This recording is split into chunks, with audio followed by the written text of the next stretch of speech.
Okay, we got two more categories. Best team, and I'm not talking about which brand or which training group had the best performance.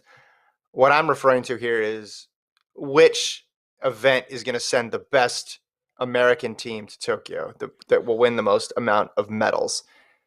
I'll start on this one. For me, it's easy. You look at the men's 100, and you look at where the U.S. ranks in the world in this event. We knew this going in to the meet, and then they only ran faster than we anticipated. Bromell ran 980. Yeah, he has a 977, but he backed that up.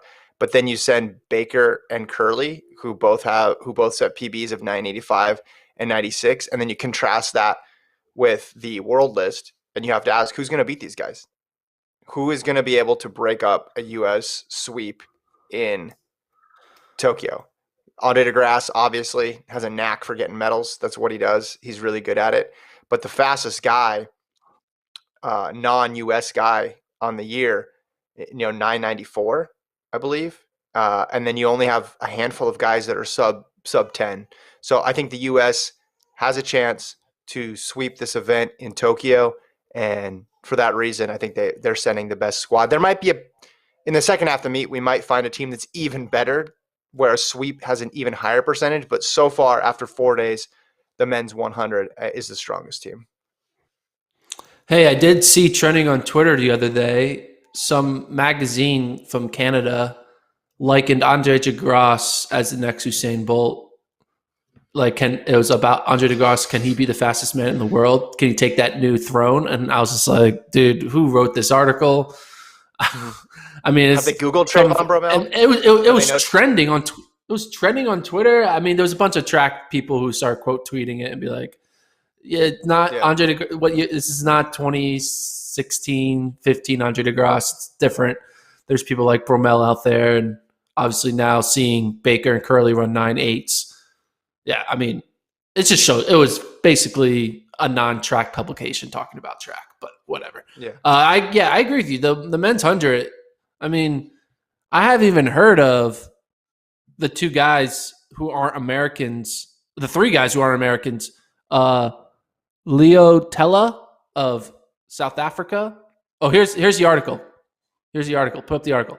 Usain Bolt is out of the picture. Can Andre de Grasse fill his shoes? The globe. Mm-hmm. That's not. Yeah. I mean, I guess they're both Puma athletes, so those are the shoes you're talking about, the actual shoes. Maybe he's going to wear his actual shoes, but I don't think he's actually going to run as fast. Anyway, back to my point. Yeah, men's 100 is the best. I agree with you. I'll give you some honorable mentions. Maybe that could also sweep. The men's shot put. You got Kovacs and Krauser and Oderdahl. Mm-hmm. They're all top in the world with what they're doing. I mean, they have the world record holder on their team, so that's a good team to have. What's the Travis will pull up the current descending order list for shot put. Yeah, so it is a little more. There's a few other guys out there who are in the 22s, mm-hmm.